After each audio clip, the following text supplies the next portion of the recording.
And welcome back to Spyro Reignited Trilogy, and we are now in Gnasty's world, as a rat stares at us intently. So this is obviously a relatively incredibly small homeworld, comparatively to any of the rest of them. All it is one big circle with multiple metal dragon heads that will take us to each and every last level. Like I said, I cannot do the last one first anymore because they are closed off, all except for one. And as you can see, there is going to be a very interesting little interaction here. It's still been. Hey, didn't I already free you? You're in Gnasty's world now, Spyro. And you are the dragon that must defeat him. Bring him on! I'm ready! Reach the exit in each of Gnasty's lands. Then you can challenge the Nork himself. And there you go. That was a dragon from the homeworld of the artisans. Ah yes, I can't get any because they're inside of these. Interesting thing that, considering we've already freed him, so why would he be here? It would stand to reason, if my little theory is wrong, that some of the dragons did indeed come down here to try to fight Gnasty, but they were also turned into crystal. However, that is never explained. So my best explanation for that is actually a technical thing. That's because in the original game, the dragons, I think they were starting to run out of time and didn't want to make any more new dragons, so they ended up just using the same models of dragons that they already had and went with the same voices. Actually, some of them weren't even the same voices there, now that I think about it. So I think it was entirely a technical thing, to where the dragons weren't supposed to be that way, and just because they were running out of time so they couldn't make more models. Now,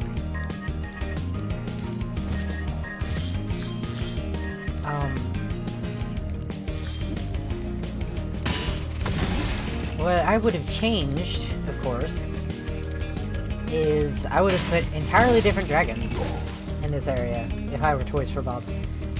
Because I'm pretty sure, especially if it was a technical issue, I would have either put new dragons here or none, which would be another option actually. No dragons. What was that crate? Can I get that crate from here? Oh wait, I know how to get it. So if it was a technical issue, I would have put either no dragons or different dragons. Or if it was a situation where the dragons were to come here but be recrystallized, then I would have had them explain that.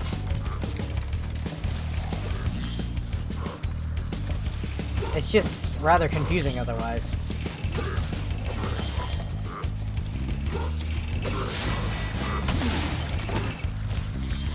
So yes, as you can see, in Nork Cove, which is probably my favorite out of them, mainly because of the upbeat music and just that it's a nice big shipyard.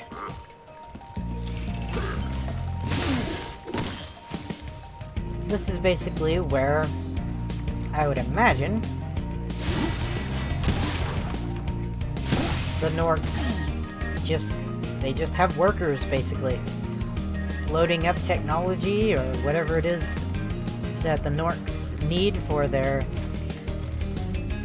excursions towards the dragons, and they load it up and take it elsewhere.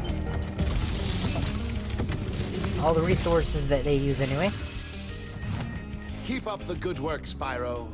I expect Gnasty's really starting to worry about you. I'd be shaking in my Nork boots if I were him. And that was the leader of Dreamweavers. Again, for some reason. Of course, it was a lot more difficult to tell in the first one because they were all reskinned anyways. But at that time, it was the exact same skin, I guess. Especially considering he points out that he already freed him. Though I figured that was just a little Easter egg. Or poking fun at themselves, basically.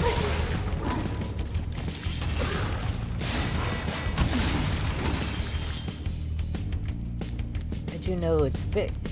There's a slightly annoying part here, where I do have to headbutt that over here and then come all the way back around to get it. But it is actually a lot of fun to just smack these barrels into everybody.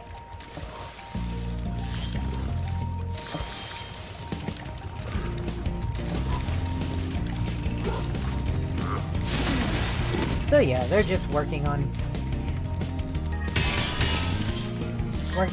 well, workers on this shipyard. There we go.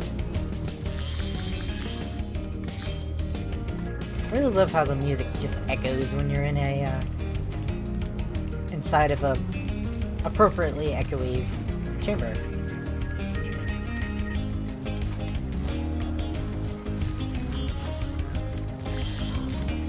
There's not many chances in Spyro you get to run around on ships apart, well, that aren't crashed.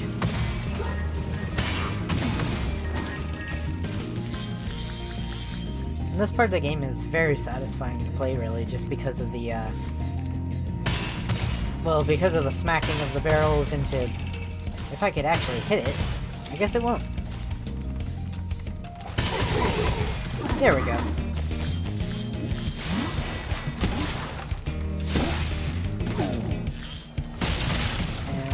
Here's our next dragon. I wonder who this is going to be.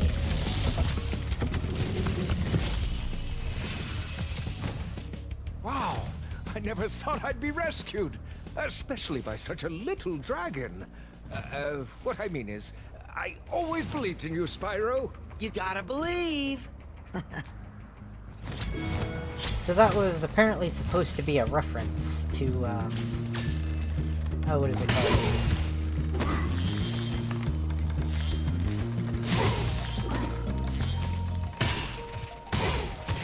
Parappa the Rappa, from what I've heard. It's supposed to be a reference to that. I haven't played that game or seen it, so I don't know. However, in this version, I'm told that he did it wrong. So, here's a satisfying one. 4 explosions in a row. Or it could have been more.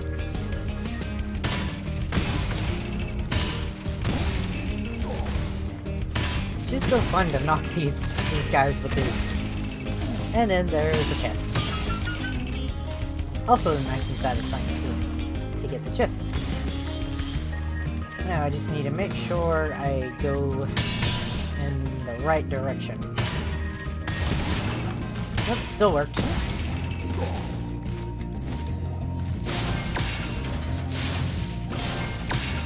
These explode both of those guys. I think I may be going the right direction by accident. Oh, well, I guess it doesn't matter. I'm gonna just fall down a hole anyway. Aw, man.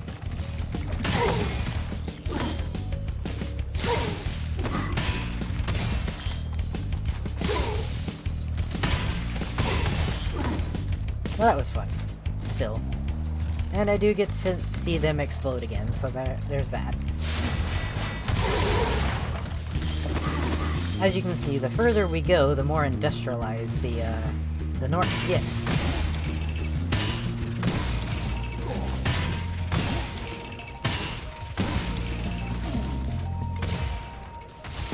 Now, I will admit that I had been somewhat running out of topics to say, because in this game in particular, specifically because it actually has the least amount of problems with it. I don't have very many critiques to give it. Whereas I have a lot more opinions on the especially the third one, I guess. But no, actually, especially the second one. I have far more critiques for the second one, just because I played that the most, I guess. And I played it the most, and it's my favorite. Well, in the trilogy, it's technically not my favorite. It's the first one is my favorite in terms of polish and just how well done it is, really.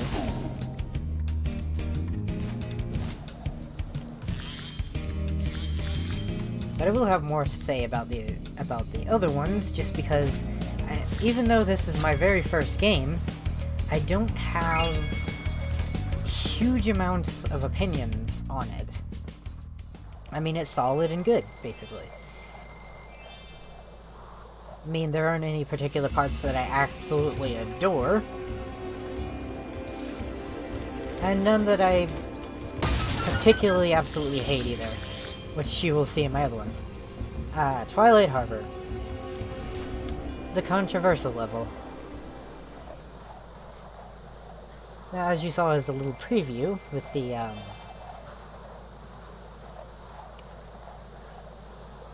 the pictures, you will see that there's been a bit of a change in this level. It's still difficult, but their weapons are not what they used to be. And interestingly enough, this was not a developer decision, and this was not even Activision's decision. Activision's decision, that is weirder to say than it sounds. It was actually the rating system. They said, basically, that they would not keep the same rating as the originals if they kept the guns in. It was, of course, slightly influenced by some of the more recent events in America with school shootings and such. However, there are still guns in certain places. It's just very specific as to the type of gun, as to what makes the rating for some reason.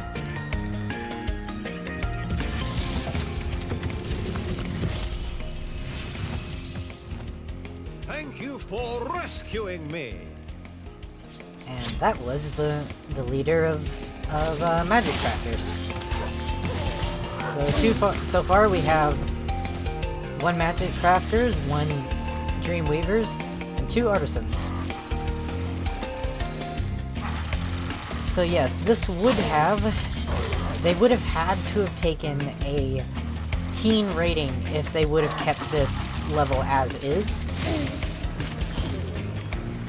Personally, I mean, if it were my decision, I would have taken that teen rating and then added even more that would justify the teen rating. Mostly because the audience they are catering to here is not necessarily children, yes, children, but it's mostly for the fans in general.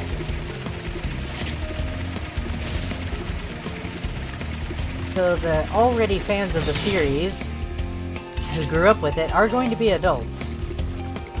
So personally, I would have went with the teen rating and kept this level as is. But it was their decision to make it the way it is now. Though, I would have gone with something that wasn't Splatoon guns. I would have gone with... Ooh, he really flew. I would have gone with, I don't know, like little rocket launchers, or... let's see. Rocket launchers, or... Oh, I should have looked before I left. There's that over there. I have to do that again. Or maybe flamethrowers. Basically, things that they've already used. And something... They said that, they wanted it to be... to feel the same shooting as it did before, even though it looks... Oh! Almost jumped off once again. Even though it looks different, but I still think that rocket launchers would probably still have done that.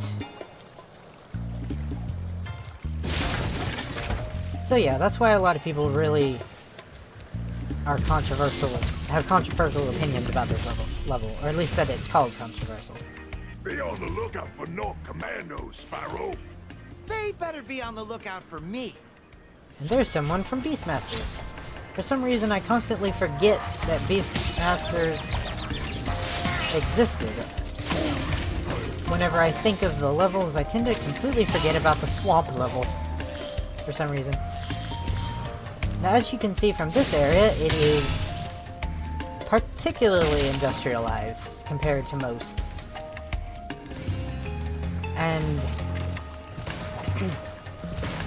by the way, the reason that they, I mean, apart from the way it feels, the reason that they used goo is because they wanted to basically make them weaponize the goo that was already in the game that you see in several places that can hurt you.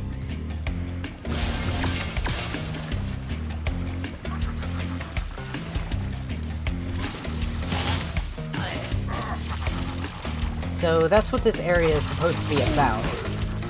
Specifically a place that is created to weaponize this goo. And that's the purpose they've given this area. And I ran directly into that.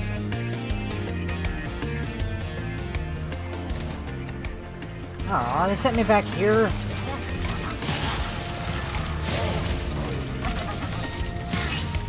I do like the sound they make while they're shooting these, though. It's pretty funny. Like, this area was supposed to be jarring with the way it is. Like, I don't remember exactly what it was said this level was supposed to be based off of, or parodying, or...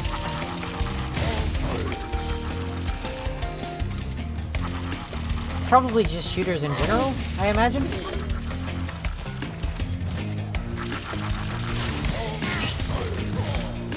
Hopefully I didn't miss any gems. That should, I would think, be all of them. There we go, level complete. So yeah, that's what that place is supposed to be. Kind of factory-like. It's supposed to create. And this entire area is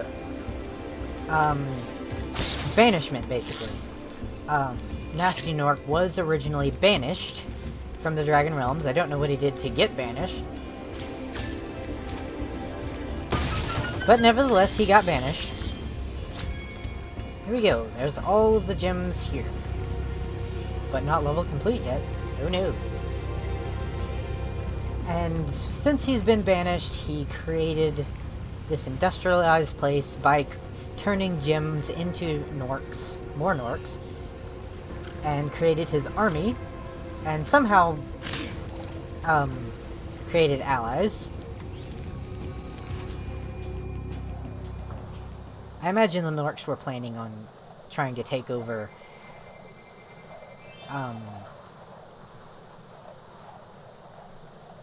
Dreamweavers and Magic Crafters next, because they were both pretty far up in the air, and neither of which actually had any Norks in the homeworlds anyway. And for the most part, in the rest of it, certain areas in certain levels in there. And here we are. Here is Gnasty Nork, who will be continuously shooting stuff at us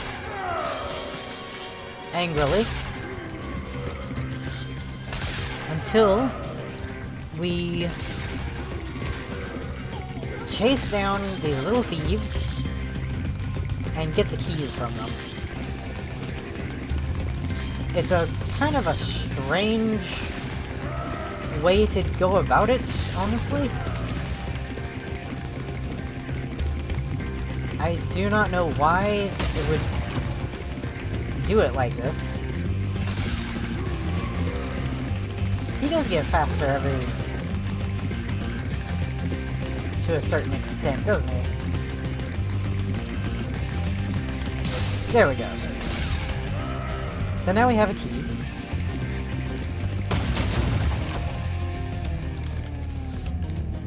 Now, as you saw on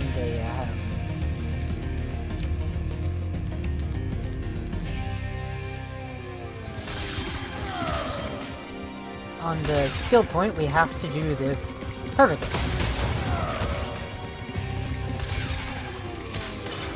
Ooh, that almost hit me. Imagine if, like, you were caught in that cutscene and then he just, as soon as you got out of the cutscene, it hit you. Oh, hello.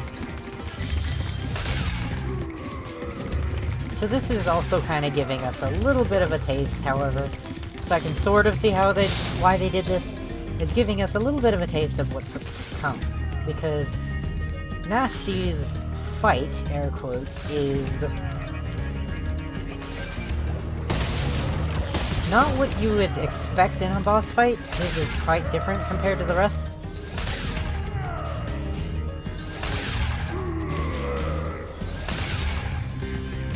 He's gonna run away. So now we can collect any other gems in peace. I guess there's not any here, actually. Okay. So what we do now is we just chase him down. Of course, the gems are my first priority.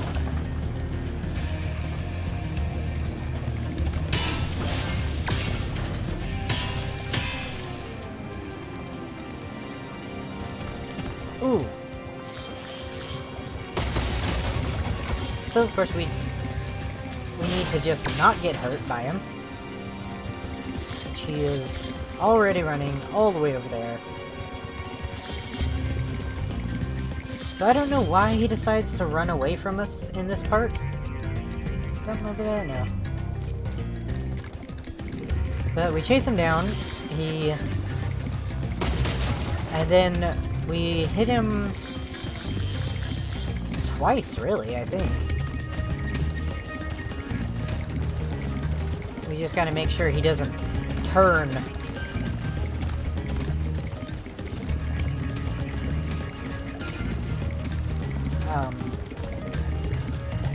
Like, on the little pedestal before we can catch him. So you don't really need, like, there's not exactly a time limit to be doing this. You just do that. And now there is a time limit. Because these things will shrink into themselves.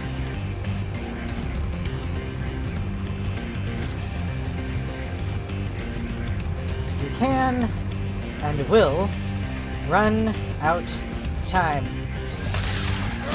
There we go, skill point. Last skill point. You're toast, Nork. That was one hit. That's all it took.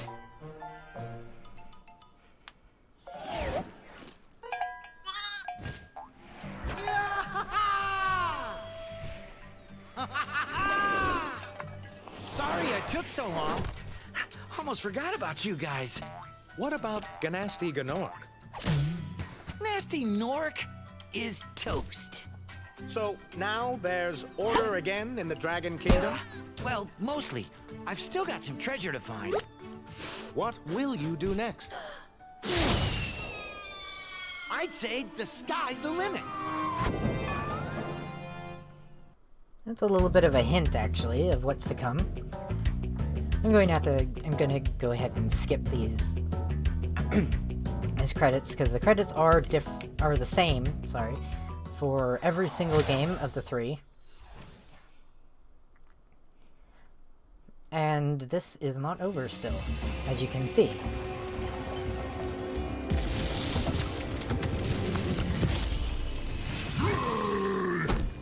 Gnasty's ancient history now. So, what's in there? I believe this is Gnasty's treasure hoard. But the gate will only open if you have found everything in the Dragon Kingdom. Come back when you have reached 100%. Yep, and I have 100%, so it immediately opens. But before we go in, since we have, as you can see, all of the skill points, we can now go into the gallery and see what we have not before.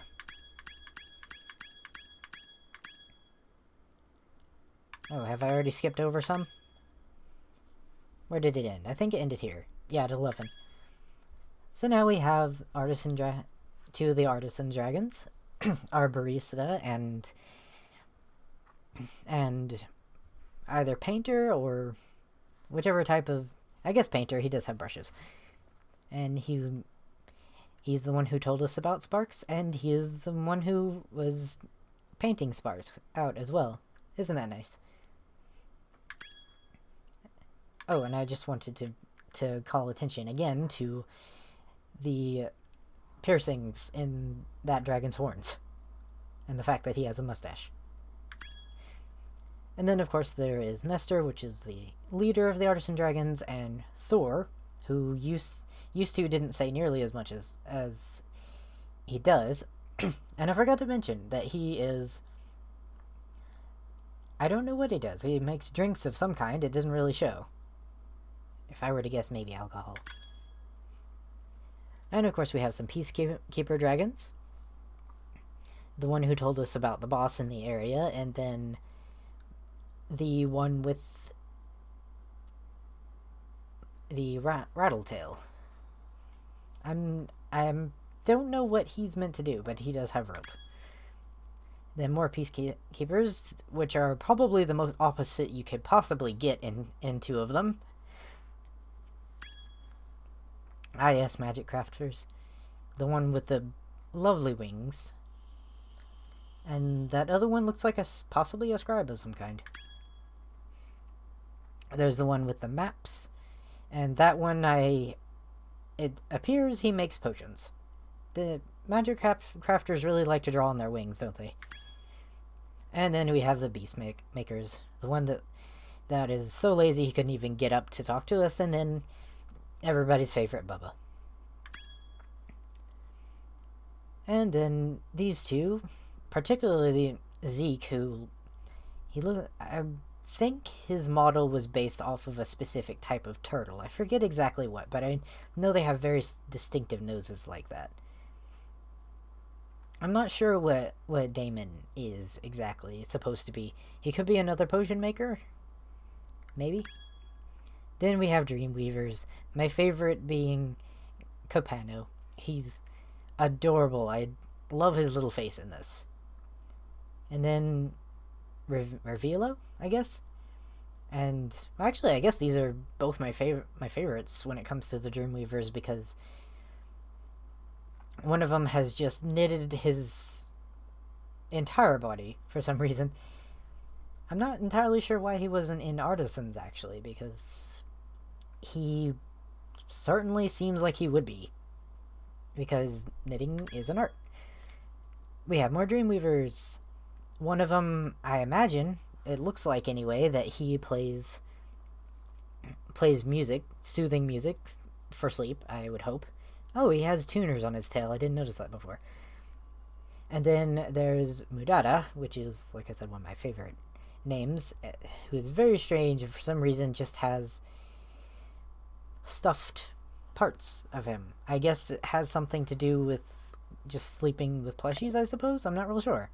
And that would be all of them for this game. Like I said, I'm not sure if I'm going to be capable of doing all the skill points in all the games. Thankfully, though, all the art is readily available online. If I happen to not be capable of doing it. Since it no longer triggers an epilogue. Which, like I said, is good, because the epilogue wasn't very good, in my opinion. So remember when in the cutscene he said the sky is the limit? Well, I'm going to immediately get myself hurt, but this is what he meant. You can now fly, in this area in particular anyway, indefinitely.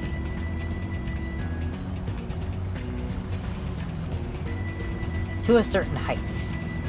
Anyway, we have to get to a certain point in order to be capable of flying higher. So the higher we climb, the higher we can fly. And most, if not all, of the gems here are purple. Because, and I imagine just, well, purple or yellow anyway. I was told at one point is because at the time with PlayStation 1 graphics, they couldn't, well, not even just the graphics, like, nope. They couldn't easily load all the other gems in the area, so they had to only go with yellow and purple, since those are the highest in value. Though personally, I would say they just went with these because they're the highest value. And that's the reason. Alright, let's see. Now we have to find doors to unlock these areas. The point of this was supposed to be, basically, that it was sort of like a reward for, like, Spyro's reward, I guess you could say. Don't go up here? Nope. For his journey being done, he was supposed to be able to fly now. That he's gone through so much, and he now has the capability of flight. However, that kind of contradicts in the second and third games. I don't think they were planning on making more games. Oh, there it is. I completely missed that. I don't think they were planning on making more games after the first one, considering this level. I mean, personally, I would have changed this level to reflect more on how the second and third ones are, where you cannot fly still, but then again, a lot of people probably wouldn't like that. Nope. Let's try this one. Yep. The less I have to chase those guys around, the better.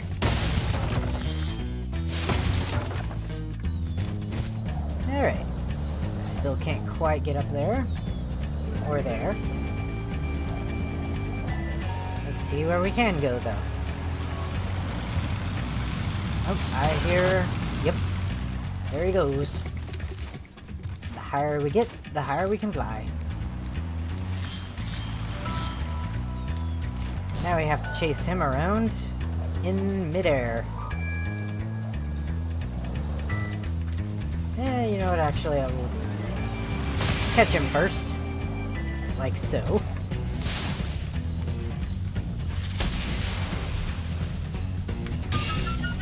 Oh, didn't see where that went, sorry. Can't get all the way over there. I can get over here now, though.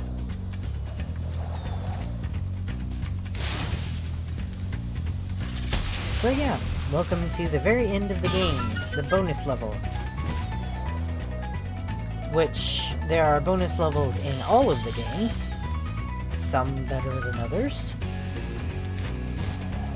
Personally, I remember being so happy in, like, the second one, where I got to the bonus level. I really wish they would have done more with it, to be honest. It's... I mean, it does make you happy, but not as... It could have been better, is all. Like, they could have improved on the first one, the original. And this guy, I think he's basically impossible to catch while inside, because he seems to immediately speed up when you get close to him. And he's still doing it. He's still doing it. There we go. And by inside, I meant his,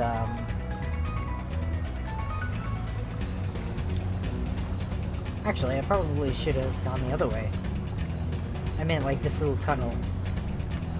I don't think you can catch him in the tunnel. You might be able to. I don't know about the first time around, anyway.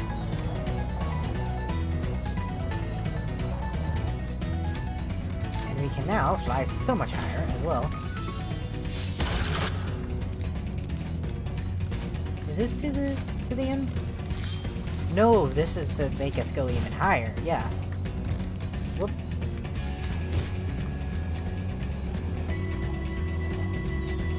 And here we go, all the way up here.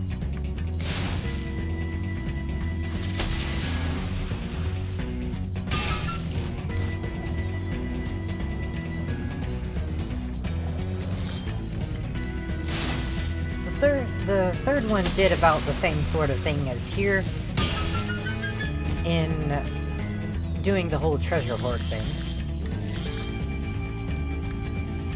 And technically getting a reward as well, actually. The ability to fly. Now that should be this particular part of the level done. And as you can see, it is only used basically for his treasure hoard. However, there is a little bit, one more bit of lore that I can share with you about this as we watch the awesomeness that is this happen. And that lore is that this whole area with Gnasty's world is where dragons basically put junk. No entry. 100%, but there's a vault here. You can have a look at these. Some of it is art, some of it is actually places from specific parts of the games. As you can see, he has a nice big picture of himself. I don't know if these love letters are addressed from him or to him. Maybe it's to him by all the little Norks.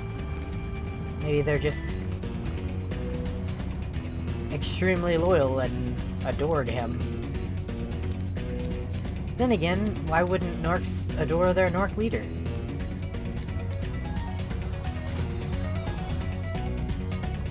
But yeah, this is where all the junk was. Spyro the Dragon, you defeated Gnasty, collected the dragon eggs, saved all the dragons, and recovered every bit of treasure in the Dragon Kingdom. How do you feel? I feel fired up, Bob. And I'm happy for the dragon world, of course. I certainly wouldn't want to spend the rest of my dragon days butting heads with Gnasty Nork and his weird minions. What's a minion? Never mind. You know what they say. For every good battle, you need a good adversary. And I felt that Gnasty, in spite of his misguided nature, was a worthy opponent.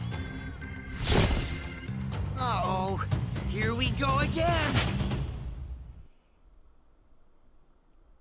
Now, I really didn't like the true ending, as that was. It assumed that Gnasty was still alive, somehow. And here we are, back in the Outersons world, where people thought that this would be a thing, but it's not. I should probably feed Sparks, so that for the very end, he is his healthy self. But yeah, I really don't like that it implied Gnasty was still alive, or that they could kind of... I guess it was like a sequel bait. It seemed like a sequel bait anyway to me.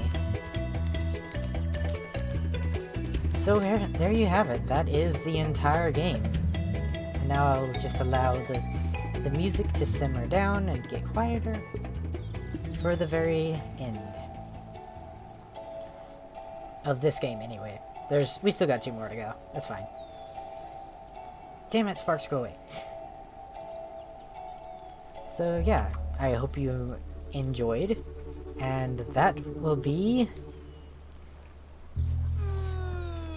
Spyro Reignited Trilogy. Sparks, go away!